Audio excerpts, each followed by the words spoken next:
Conservative talk show host Glenn Beck stirring up controversy with a rally now planned for tomorrow at the Lincoln Memorial in Washington. Some people are angry the rally is taking place on the anniversary of another famous event there, Martin Luther King's I Have a Dream speech. And Claire Shipman is at the Lincoln Memorial with much more on this morning. Claire, good to see you. David, there's a lot of emotion swirling over this issue. Remember, it wasn't so long ago that Glenn Beck called President Obama a racist. So his choice of timing to hold his rally here tomorrow, a surprise to say the least. I have a dream. Immortal words of unity.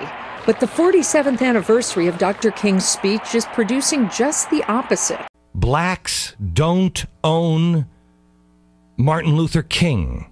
Glenn Beck is no Martin Luther King. Even angry words comparing the Tea Party to the KKK. Ku Klux, I meant to say that the Tea Party, you all forgive me, but you have to use them interchangeably.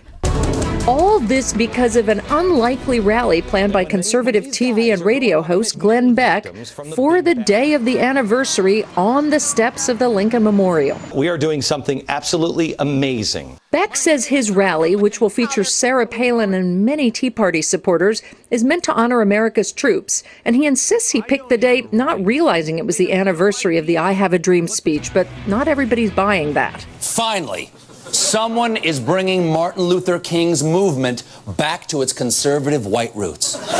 Some, like the Reverend Al Sharpton, who's organizing his own march in Washington on Saturday, have more serious concerns. It's very hard, but I'm trying to be disciplined and not make this about those that have, in my opinion, hijacked the location, but will never be able to hijack the dream.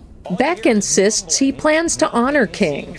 I've heard it over and over again in the media that because of this event, on the date of this event, I'm somehow or another hijacking Dr. Martin Luther King's speech. I'm not big enough to do that. No one is. And Martin Luther King Jr.'s son has weighed in on this, saying his father would never limit voices, but that he urges that everybody use the right sort of rhetoric.